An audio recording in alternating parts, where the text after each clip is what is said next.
నాకు చిన్నప్పటి నుంచి నాలో ఒక లాంటి విప్లవాన్ని సృష్టించినటువంటిది ఎన్సీఆర్టీ టెక్స్ట్ బుక్స్. జరిగినటువంటి దాన్ని చెప్పేది చరిత్ర, జరగని దాన్ని జరిగినట్టుగా చిత్రీకరించినవి ఎన్సీఆర్టీ టెక్స్ట్ బుక్స్. మనం ఈ రోజు ఏ ఎన్సీఆర్టీస్ అయితే చదివి మరి మనము పట్టాలు పుచ్చుకుంటున్నాము. ఎందరో ఐఏఎస్ ఆఫీసర్లు ఈ ఎన్సీఆర్టీస్ ప్రామాణికంగా తీసుకొని యూపీఎస్సీ రాసి పెద్ద పెద్ద ర్యాంకులు పొంది ఐఏఎస్ ఆఫీసర్ గా మనందరినీ పాలిస్తున్నారో ఆ ఎన్సీఆర్టీస్ ని ఫస్ట్ మనం అభయ హిందూ సేన నుండి అసలైన చరిత్రను అచ్చువేయాలి అని ప్రభుత్వంపై ఒత్తిడి మనము తీసుకొని రావాలి. తప్పకుండా ఇది మా అమ్మాయి చెప్పిన మాట చేస్తాం. ఇది ప్రథమ లక్ష్యంగా పెట్టుకోవాలి. ఎందుకంటే నేటి బాలలే రేపటి పౌరులు. చిన్నప్పటి నుంచే మొక్కై వంగనిది మానై వంగున.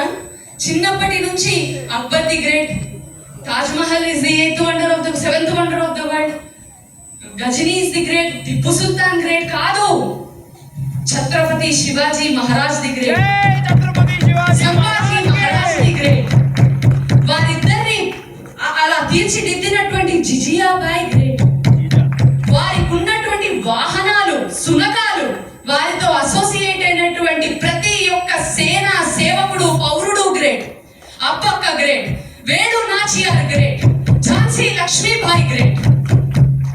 ఇలా చెప్పుకుంటూ పోతే ఎందరో త్యాగధనులు వారి జీవితాలను అర్పించి మనకిచ్చినటువంటి స్వాతంత్రపు గాలులు మనం ఈ రోజు పీల్చుకుంటుంటే ఒక్క ఎన్సీఆర్టీ టెక్స్ట్ బుక్ లో ఒక్క పారాగ్రాఫ్ కూడా వారి గురించి లేదు. ఇది ముందు మారాలి. ఎడ్యుకేషనల్ సిస్టమ్ లోని మారాల్సినటువంటి ప్రథమమైనటువంటి విషయం ఎన్సీఆర్టీ టెక్స్ట్ బుక్స్. మరి అంతేకాక ఈ యొక్క ఈ జాగృతి ఏదైతే ఉందో, ఈ జాగృతి మనమంతా, ఈ అవేర్నెస్ మనం ప్రతి ఒక్క హిందూకి తెలిసేలా చేయాలి. ఎన్సీఆర్టీ టెక్స్ట్ బుక్స్ గురించి మేలుకోవాలి. ప్రతి ఒక్క భారతీయుడు మేలుకొని జాగరణతో ఎక్కడి నుంచి ఏ విఘాతం వస్తుందో తెలీదు. ఈసారి కానీ మనము అజ్ఞానంలో నిద్రపోతే భారత మాతని దాస్య విముక్తురాలి చేయడం అసంభవం. ఎందుకంటే ఇటువంటి కఠోరమైన బ్రహ్మచర్యాన్ని పాటించేటటువంటి యోగులు లేరు, అటువంటి ప్రాణాలను త్యజించేటటువంటి వీరులు లేరు, దేశభక్తులు మనకి ఈనాడు చాలా స్వల్పం, చాలా తక్కువ ఉన్నారు. జాగరణ, జాగృతి, జాగ్రత్త, ఈ మూడు చాలా అవసరమని పేర్కొంటూ ఒక చివరి చిన్న మాటతోనే నేను ముగిస్తాను. ఎన్నో కామెంట్స్ చూస్తూ ఉంటామండి. మాట్లాడటం తప్పు, మాట్లాడితే కొన్ని లక్షల కామెంట్స్ అసభ్యకరమైనవి, అజ్ఞానంతో చేసేవి కొన్ని. మరి అటువంటి కామెంట్స్ లో ఒకటి వేదం. ఇంకొక గో అంటే వేదం అని అన్నాను.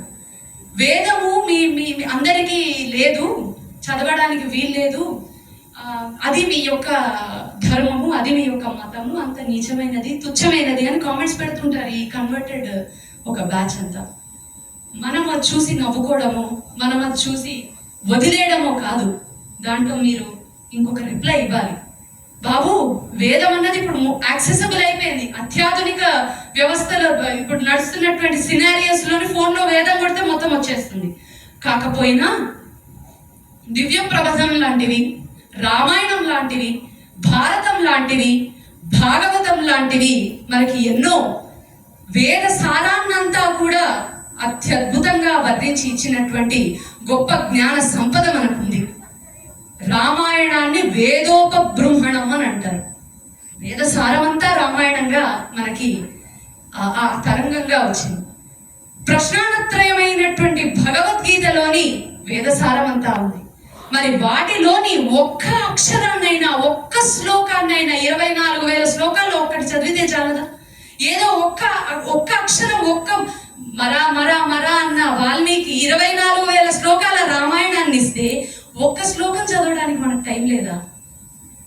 క్షుద్రం హృదయ దౌర్బల్యం త్యక్తోత్తిష్ట పరంతప, పరంతప లే, ధర్మానికి విఘాతం కలిగితే ధర్మాన్ని రక్షించు, అది మాత్రమే నీ ధర్మం అని చెప్పినటువంటి భగవద్గీతను మనం చదవలేమా? గంగాధర్ శాస్త్రి లాంటి మహోన్నతమైనటువంటి వ్యక్తులు 700 శ్లోకాల్ని మనకి సంపూర్ణ ఆడియో రూపంలో ఇచ్చినప్పుడు ఒక్క శ్లోకం వినలేమా రోజుకి?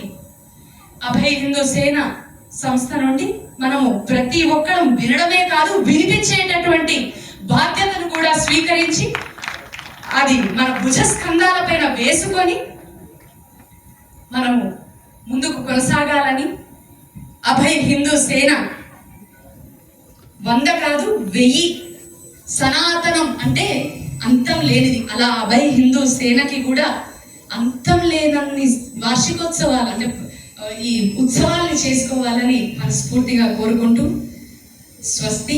జై హింద్, జై హింద్, వందే మాతరం, వందే మాతరం, జై శ్రీరామ, జై శ్రీరామ, జై శ్రీకృష్ణ, జై శ్రీకృష్ణ. ధన్యవాదాలు రాజేశ్వరి గారు.